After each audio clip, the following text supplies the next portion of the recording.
사랑하는 영락교회 지체들에게 주 안에서 평화 인사를 전합니다. 오늘은 2023년 1월 11일 수요일입니다.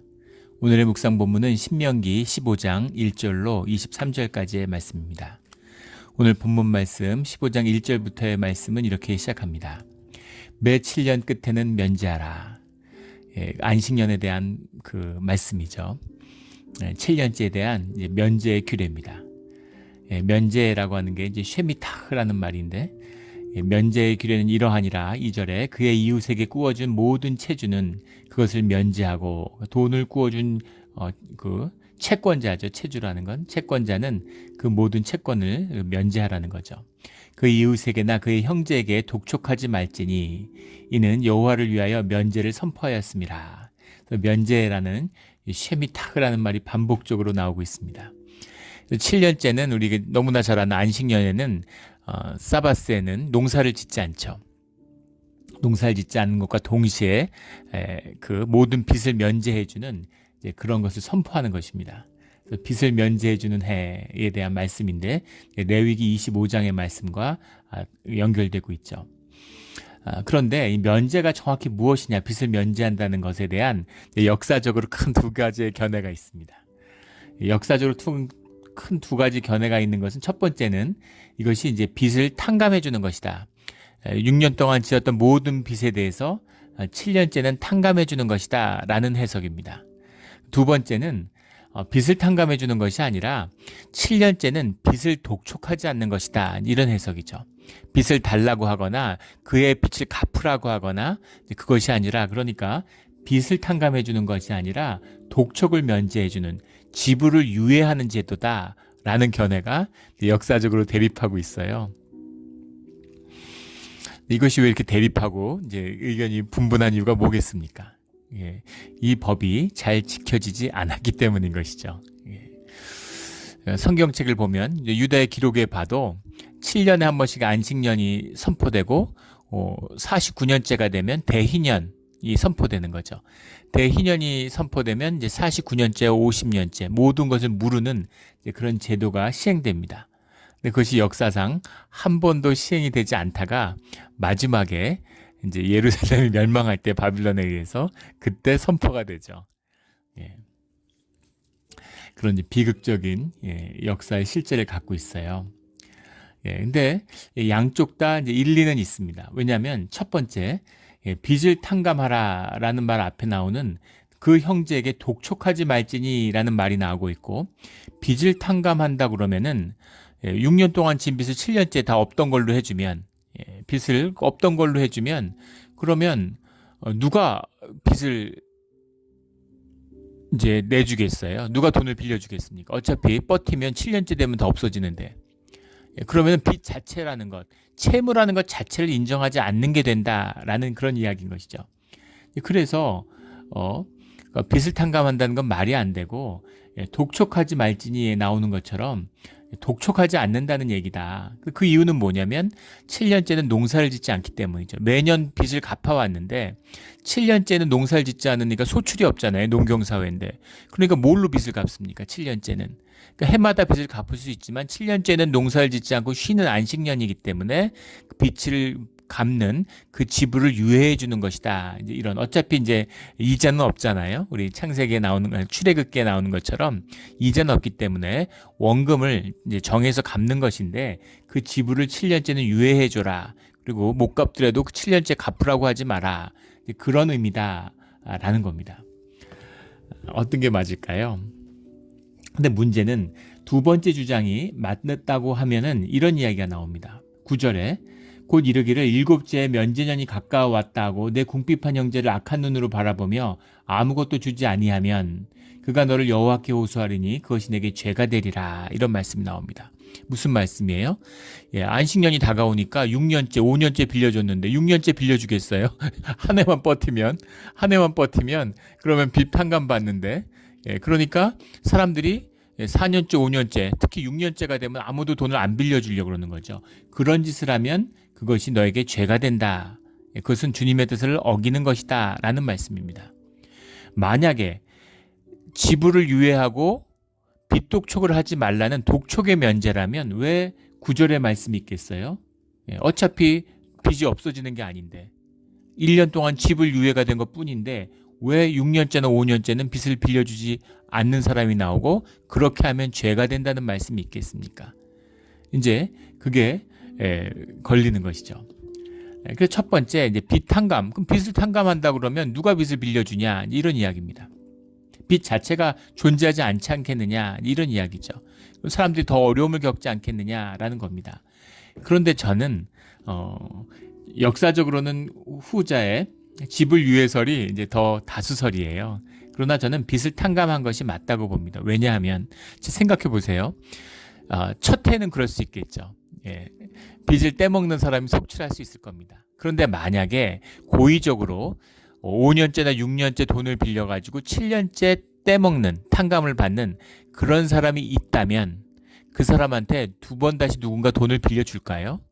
농경사에 소문이 쫙 돌겠죠. 아무개는 빚 떼먹었어. 빚을 떼먹었어. 고의적으로. 그러면 그 사람은 평생 돈 누구한테도 못 빌릴 거예요.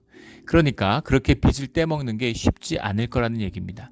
첫 해에 빌렸는데 6년만 버티면 돼. 그럼 7년째는 어차피 탕감받는데 그런 식의 처신은 형편됐는 대로 갚고 6년째인데도 형편됐는 대로 갚는 사람이 7년째, 8년째도 빚을 얻을 수가 있지 그걸 떼먹는 자가 나온다면 빚을 두 번 다시 얻지 못하겠죠. 그래서 그 빚을 탕감해 준다고 해서 빚 자체가 성립하지 않는 대부 자체가 가능하지 않는 그런 사회가 되지 않았겠느냐라는 것은 억측이라고 봅니다. 그래서 말씀 있는 그대로 빚을 면제해 주는 것이 맞다라고 저는 봐요. 저는 그게 맞다고 봅니다. 그것이 또 주님의 마음이고 정신이겠죠. 그런데 3절에 보면 이방인에게는 내가 독촉하려니와 내 형제에게 구워준 것은 내 손에서 면제하라. 거기도 3절에 이방인에게는 독촉하려니와 이렇게 나오니까 독촉 면제서를 좀 지지하는 그런 느낌도 있죠. 이방인에게는 왜 그럼 독촉을 하고 너 형제에게 주어진 것만 면제하니. 여기서 이방인이라고 하는 것은 이 가계, 형제 이런 뜻과는 다른 것입니다. 그 출애굽기에 나오는 게르라는 말이 있죠. 근데 그것은 이제 권속 이런 데 들어가는 말이에요. 너희 가운데 있는 이방인들 똑같이 대하라 이런 말씀들이 많이 나오잖아요. 그런데 여기 나오는 말은 나크리라는 말인데 나크리라는 말은 어떤 말이냐면 말 그대로 이방인입니다. 그러니까 유대인 사회 가운데 들어와 살고 있는 이방인이 있다면 외국인이죠. 그 사람은 유대인의 율법을 지키는 자들이에요. 그러면 유대인과 똑같이 대해야 됩니다. 그런데 이 사람들은 말 그대로 진짜 외국인이에요. 그래서 안식년에 일하는 자들입니다.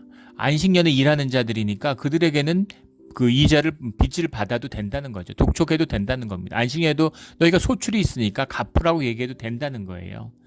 그래서 여기 나오는 건 게르하고는 다른 이방인에게 잘 대해줘야 된다. 이방인에게 자비를 베풀어야 된다. 이런 말씀을 많이 주시잖아요. 그건 게르를 의미하는 거고 이건 말 그대로 유대인 공동체 밖에 있는 그런 이방인들. 다른 나라에 돈 꿔줬으면 안식년에 받아도 된다는 얘기죠. 그런 이야기입니다.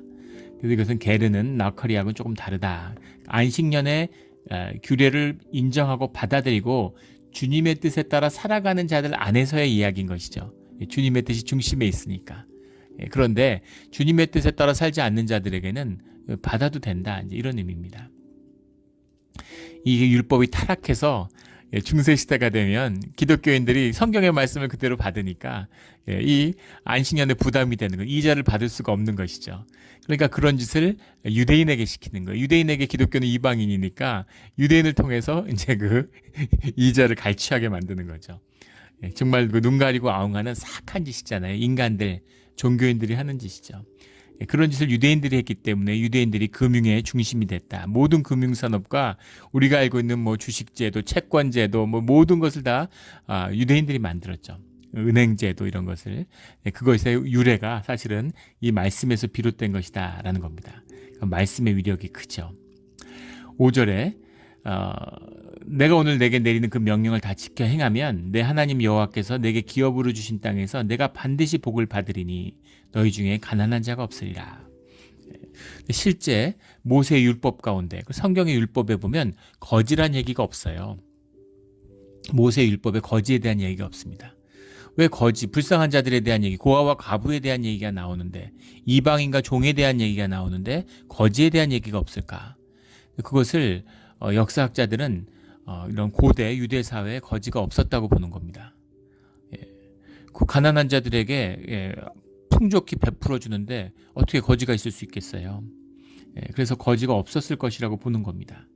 근데 이 말씀의 위력이 섭리가 얼마나, 이건 본질적인 것이죠. 얼마나 무서운 것이냐면, 너희 가운데 기업으로 주신 땅에서 너희가 복을 받는다. 땅의 복이죠. 이 땅의 복, 땅을 나누는, 땅을 무르고 땅을 사람에게 기업으로 주는, 이 땅을 나누는 제도, 토지법에 대한 이 정신들이 면면이 역사적으로 이어져 왔죠. 그래서 이 꿈을 꿨던 자들이 초기의 공산주의자들입니다. 러시아 공산주의 혁명을 했던 사람들의 거의 대부분이 다 유대인들이에요. 레닌도 유대인이었죠. 트로츠키도 유대인입니다. 이런 초기에 기독교 세계 공산주의 운동의 지도자들이 다 유대인들이었어요. 그래서 나치가 왜 그렇게 유대인을 미워했을까? 반유대주의, 유럽에서 반유대주의가 일어난 이유가 사실은 공산주의 운동 때문이었다는 거죠. 공산주의자들이 다 유대인이니까 사회제도, 자본주의 체계를 무너뜨리려고 하는 자들이 유대인이다라는 유대인에 대한 반감이 생겨났다는 겁니다. 그 유대인의 꿈,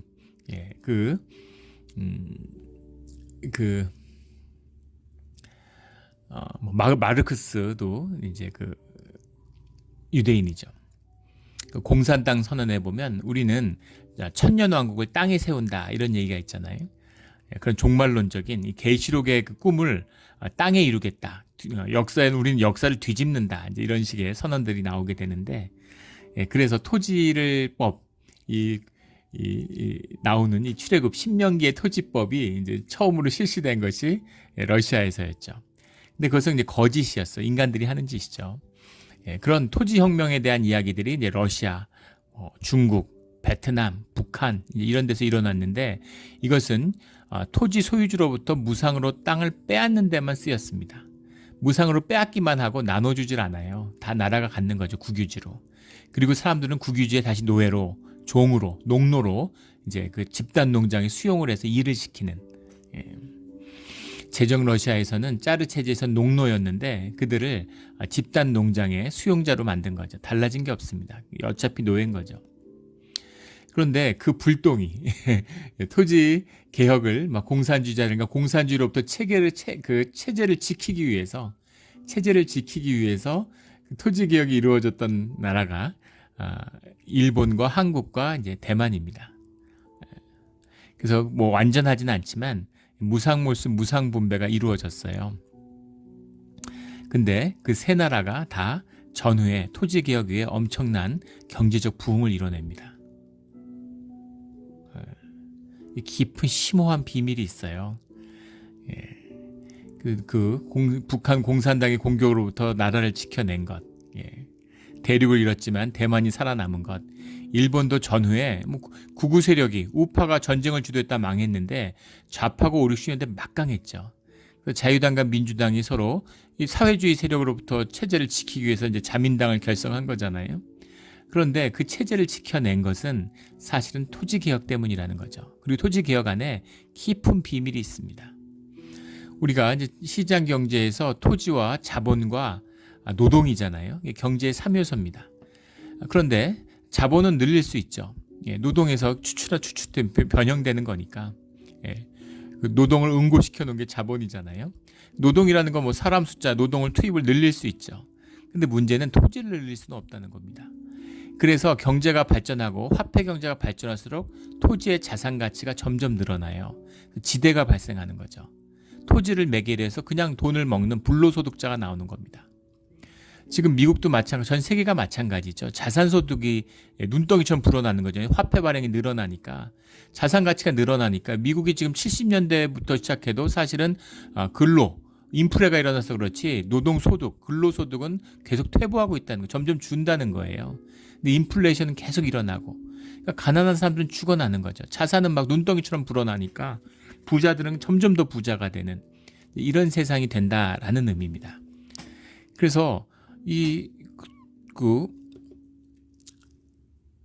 토지에 대한 자산 가치에 대한 통제가 필요한 거죠. 이게 엄청나게 대토지가 늘어나는 거 아니에요. 근데 이것을 물리고 하나님이 주신 토지에 대한 소유에 대한 기초를 회복하는 것, 굉장한 비밀이 들어있어요. 정말 너희 가운데 가난한 자가 없으리라 라고 하는 이게 심오한 말씀의 뜻이 있습니다. 뭐 깊은 얘기를 다 오늘 나눌 수는 없지만 이런 주님의 이 토지 제도에 대한 안식년의 제도가 우리를 향한 역사에 깊이 흐르는 주님의 섭리가 있다라는 겁니다. 이 섭리의 축복 가운데 서 있어야 되는 거죠. 말씀을 따라 행하면 이해하든 못하든 알든 못하든 그런 게 중요한 게 아니라 말씀에 따라 살면 주님의 복을 받게 된다라는 겁니다. 7절에 내 하나님 여호와께서 내게 주신 땅 어느 성읍에든지 가난한 형제가 너와 함께 거주하거든 그 가난한 형제에게 내 마음을 완악하게 하지 말며 내 손을 움켜쥐지 말며 움켜쥐지 말라는 건 그걸 인색하지 마라 이런 뜻이죠. 베풀려지 않으려고 하지 말아라. 8절에 반드시 내 손을 그에게 펴서 그에게 필요한 대로 쓸 것을 넉넉하게 구워주라. 필요한 대로 필요를 채우라는 거죠. 필요를 채우라는 겁니다. 쓸 것을 넉넉히 구워주라. 9절에 삼가 너는 마음에 악한 생각을 품지 말라. 곧 이르기를 일곱째의 면제년이 가까이 왔다 하고 주지 아니하면 그것이 내게 죄가 된다. 그런 말씀을 선포하고 있는 것입니다. 10절에 너는 반드시 그에게 줄 것이요 줄 때는 아끼는 마음을 품지 말라. 아끼는 마음이라는 것이 이제 예라라는 말인데 예라라는 말이 슬픈 언짢은 이런 뜻이 들어있어요. 라라는 말과 붙은 건데 슬픈 언짢은. 그러니까 이거 무슨 말이냐면 주는데 율법에 돼 있으니까 또 사회적인 눈이 있으니까 나는 좀 풍족하고 여유가 있는데 형제가 또 지역에 어렵고 가난한 사람들이 있어서 나눠줘야 되는 거죠. 죄가 된다 그러니까. 근데 나누어 주는데 마음속에 아까운데 이렇게 하고 싶지 않은데 형제가 힘들어하니까 부모님 뭐 눈치도 있고 그래가지고 이제 돈을 나누어 주는데 마음이 언짢은 거예요. 그러지 말라는 겁니다. 기쁜 마음으로 하라는 거죠. 좋은 마음으로 하라는 겁니다. 선한 뜻으로 하라는 거죠.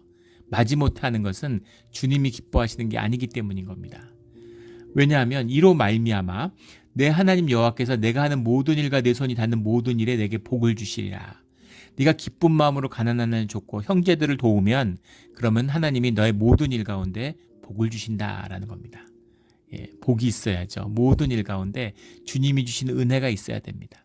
인색해서 부자가 될 수도 없거니와 부자가 됐다 한들 무슨 고리대금하고 남들 등치고 이래서 돈을 모으면 그게 무슨 의미가 있겠어요. 예전에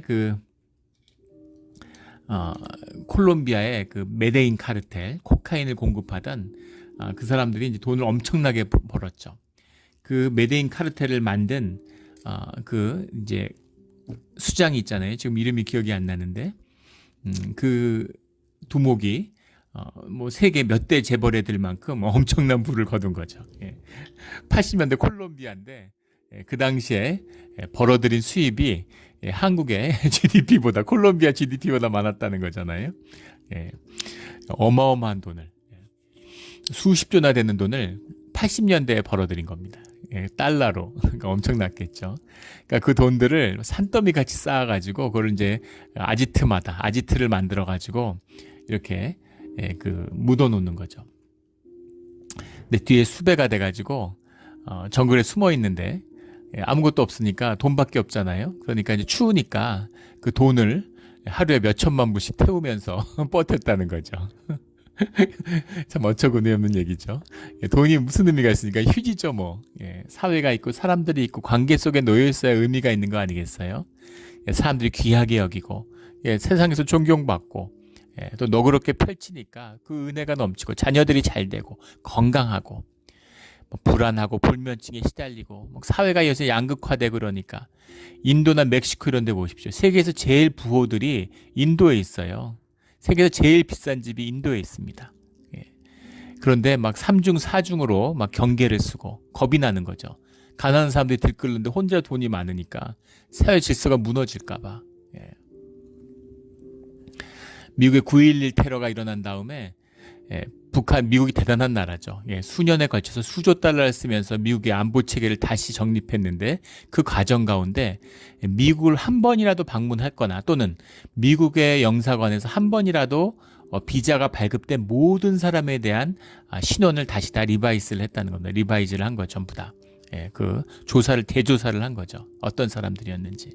신분을 속인 사람이 있었는지 아니면 뭐 테러리스트가 있었는지. 근데 재밌는 건 그 당시에 지금 김정은도 마찬가지고 김정일이 그 북한의 이 백두 왕조, 백두 열통들이 불가리아에 있는 미국 영사관을 통해서 전부 비자를 받았다는 거예요. 예. 그리고 그걸 통해서 알게 된 것은 불가리아하고 평양 사이 항상 고려항공 비행기가 전세기가 왔다 갔다 하는데 내리는 사람도 없고 타는 사람도 없고 뭘 실어 가는 것도 없고 그러니까 미국의 CIA 같은 데서 궁금했다는 거죠. 왜 북한의 비행기가 불가리아를 왔다 갔다 할까? 그걸 도저히 이해 못하고 도대체 왜 오는 걸까? 뭘 갖고 오는 거고 뭘 실어 가는 걸까? 그걸 알아내려고 했는데 그걸 못 알아냈다는 거예요. 그런데 뭘 알게 됐냐면 이 백두열통들이 북한의 체제가 무너지면 불가리아를 통해서 탈출하려고 하는구나. 비행기를 타고 탈출하는 연습을 하는 거죠. 유사시. 그런데 불가리아를 통해서 미국 영사관을 통해서 미국으로 도망오려고 하는 거예요. 미국 제국주의, 미국 승냥이들과 지금 70년이 넘는 그런 세계의 대결을 펼치고 있는데 미국 제국주의자들과 그런데 북한에서 도망가서 살 데가 미국밖에 없다고 생각하는 거죠. 북한의 백두열통이 제일 두려워하는 건 북한의 인민들인 거예요. 거기서 호의호식하고 잘 사는 것 같지만 얼마나 두려움과 공포에 떨면서 살고 있는지를 보여주고 있는 거죠. 그게 무슨 의미가 있겠어요? 그게 무슨 의미가 있겠습니까? 그래서 너희가 주님의 말씀에 따라서 너의 불을 베풀면 너희가 더 풍족해져. 풍족함을 나누면 나눌수록 너는 점점 더 풍족해질 뿐만 아니라 너의 모든 일 가운데 하늘의 복도 누리게 된다라는 주님의 약속인 것이죠. 말씀에 따라 살아감으로 주님의 복을 실제로 누리는 그런 우리 신앙인들이 되기를 주의 이름으로 축원합니다. 기독교가 타락하고 종교가 돼가지고 교리가 돼가지고 아무 능력이 없어요.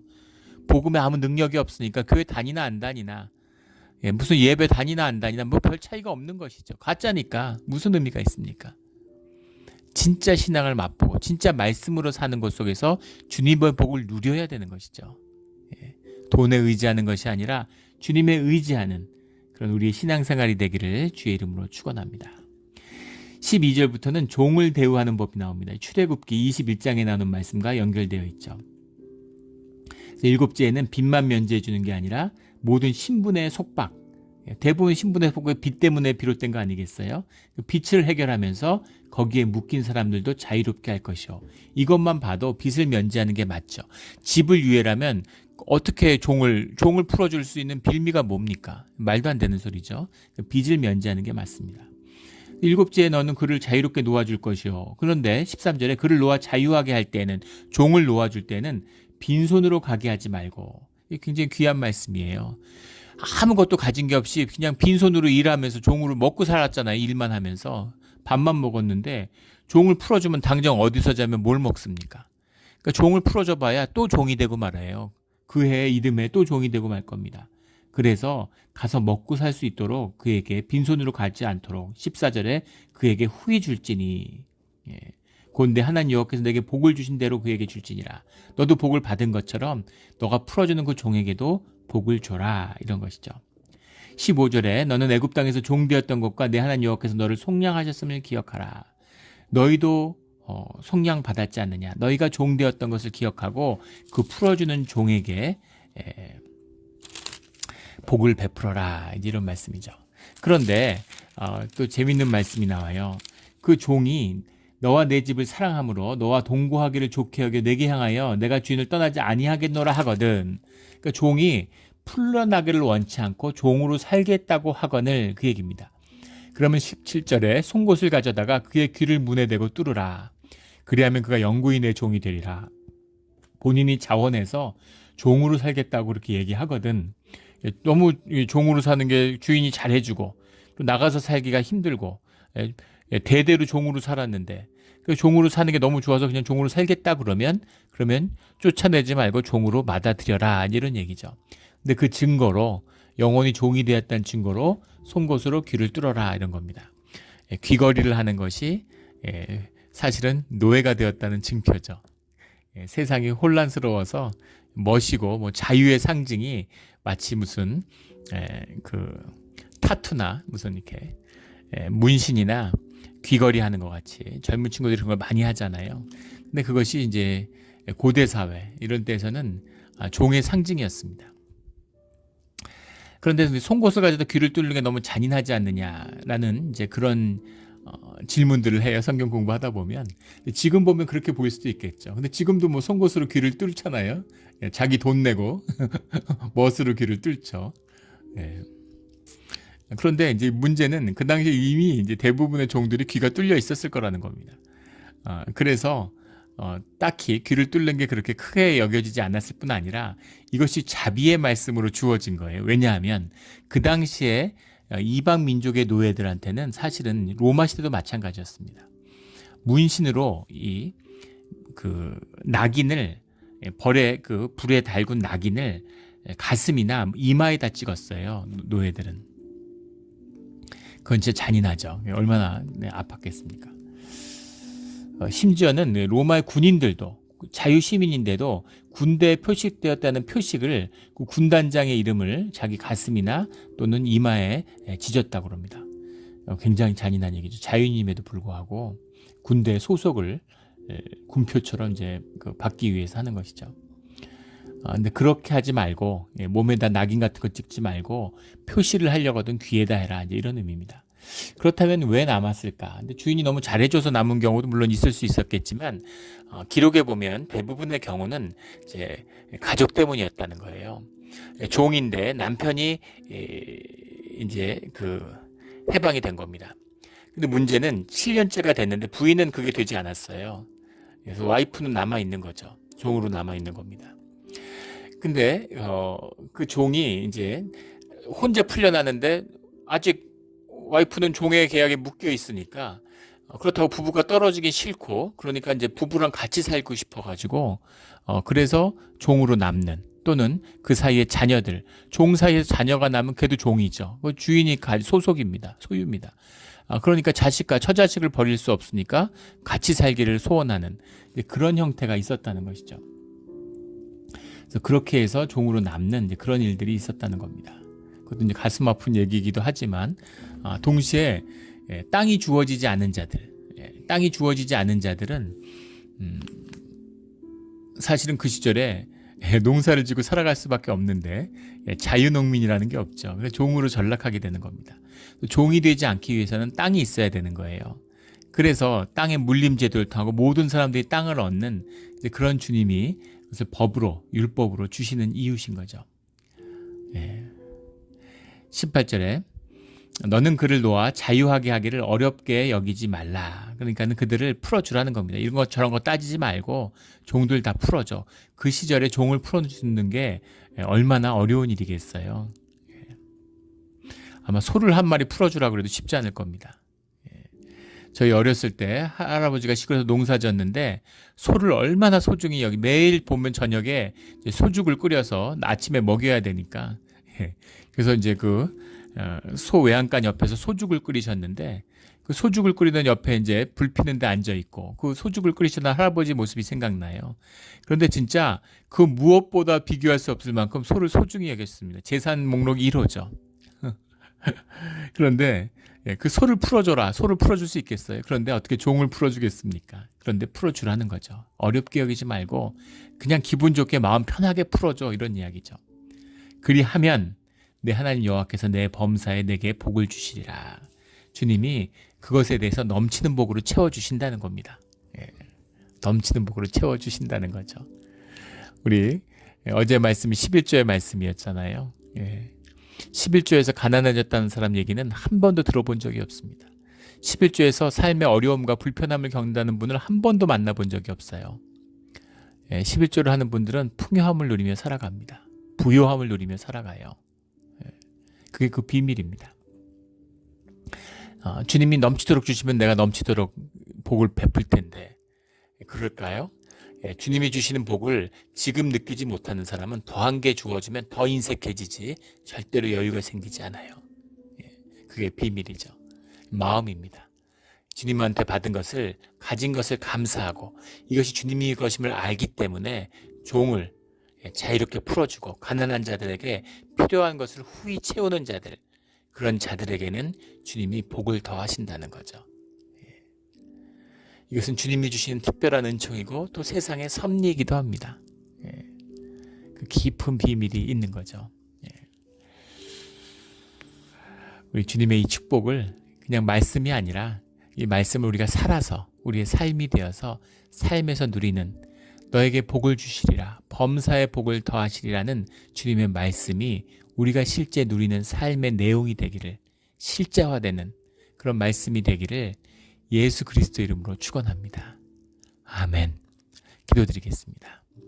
하나님 아버지 감사합니다. 주님이 우리가 복되게 자자손손 잘 살기를 바라시고 그 방법을, 그 은혜의 비밀을 알려주셨는데 우리가 인색함과 아까움과 욕심과 정욕 때문에, 어리석음 때문에 주님의 말씀을 놓치고 그것을 껍데기로 만들고 작은 것을 탐하고자 큰 것을 잊어버렸습니다.